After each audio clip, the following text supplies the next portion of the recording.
Managing a classroom is something that is very hard to do, and a lot of first year teachers really seem to struggle with managing the classroom. And I think that the best way to learn about managing classroom isn't from reading a book, but it's actually from asking other senior teachers. And so for this interview, I decided to interview my uncle.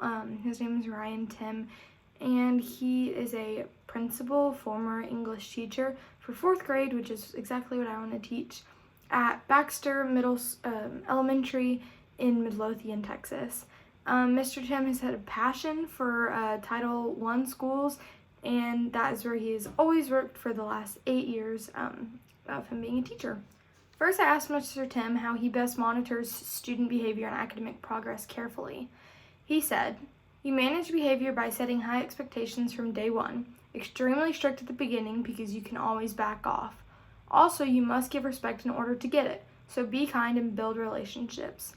I think this is super important because the teachers that are so focused on being nice and like the welcoming ones, they are really nice for a long time, but if you're scared that you're going to seem like you're too pushy or too bossy, the teachers are gonna suffer. And kids, I think, especially elementary age, can really like feed off, and they know when a teacher like has a weakness, and so they're gonna come right for that. And so next I asked him how he is consistent in the use of procedures, rules, and consequences. He said, "You monitor academic progress by knowing where your students are when they come to you, and then celebrating all the growth you see along the way. Lots of ORE assignments and then mini checks along the way." Mr. Tim takes a lot of time to research his students before they even step in his class the first day.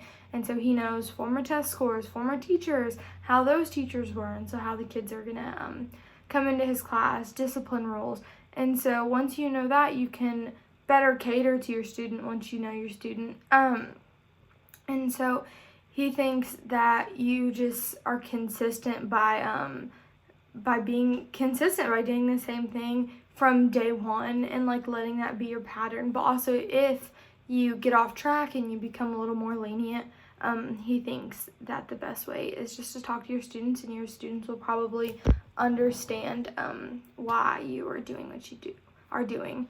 Then I asked him how he best manages inappropriate behavior promptly. He said, "Consistency is key. You have to set your rules and procedures as things you strongly believe in. That way, when someone isn't following it, it jumps out at you, and you immediately address the situation and discuss why the behavior was not appropriate."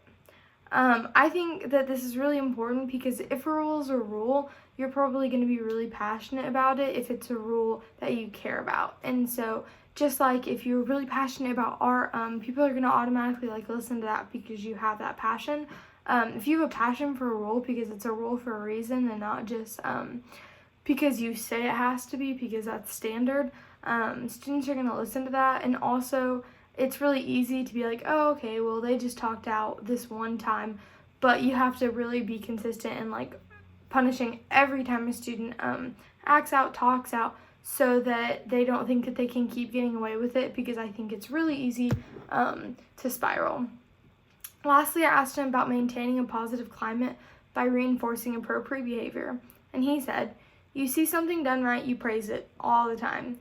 You let the positives become the norm and let them drown out the negative." I think that this is really hard for some of us to see, and especially being in my internship this semester, I have seen teachers that are just exhausted for what they're doing, and it becomes a really negative thing constantly. Shh, don't do that. Shh, don't do that. And you don't hear a lot of times the teacher praising the students for what they're doing right. And I think that Mr. Tim does a really great job of this. He would never brag on himself, but he maintains a positive attitude by encouraging his students. And one way he really did this, and I think it's a super creative way, is that he created a running program for kids called Rowdy Runners, in which they could come after school and get a lot of their energy out, and run every day. And I mean, it was for elementary kids, so they would just run around the track once or twice, and then they would do homework together, and this made homework fun, and it seemed like a club. And this also brought the community together, which is really hard to do sometimes in lower income schools, but the whole community came together for a 5K, so it made it really a positive thing. So I think managing a classroom is one of the most pivotal parts of being a teacher, other than like knowing your content. Classroom management is mostly how you teach it. And so the only way to really grasp management, I think, is through classroom experience. But for a first-year teacher, that can be really hard. And so I think learning from your peers is a really great way to learn how to manage your classroom.